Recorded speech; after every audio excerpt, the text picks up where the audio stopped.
People often talk about the new European nationalism as having echoes of the 1930s, and at this church in central Budapest it isn't hidden.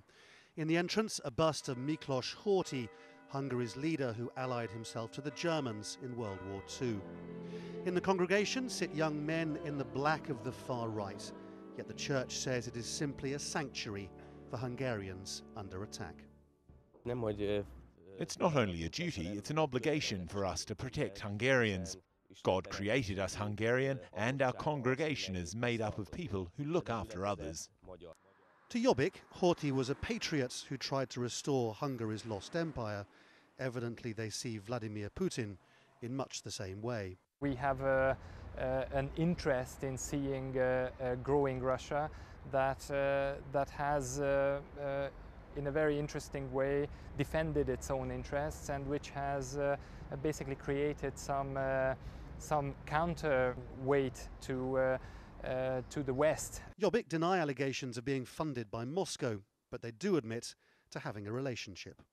So it appears the Russian annexation of Crimea genuinely said something to hardline Hungarian nationalists, and in some ways you might find that odd, since Jobbik are the sort of political party you'd expect the Russians to accuse of being fascist sympathisers, and yet Jobbik and the Russians actually have something very profound in common: outright hostility to the European Union.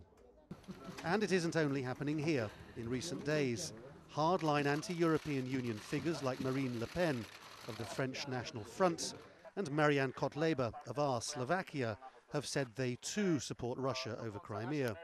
So the Ukraine crisis has caused a new phenomenon, a joint enterprise of Russian and European hardline nationalism.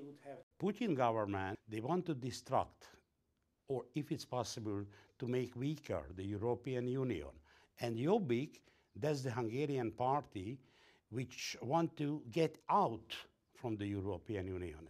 They say that for Hungary it's a tragedy. There are more echoes of the 1930s in Budapest too, with the desecration of Jewish graves, accusations of a global Zionist conspiracy against Hungary and Russia. Jobbik isn't brave enough to say the word Jew. Instead they say globalization, banks, New York, the IMF. It all means the Jews. Jobbik and all the other far-right parties are often accused of the same fascism Russia claims to be fighting. Of course, they deny it, but it appears they are happy to sow discontent from within Europe, which plays entirely to Moscow's advantage. Lawrence Lee, Al Jazeera, Budapest.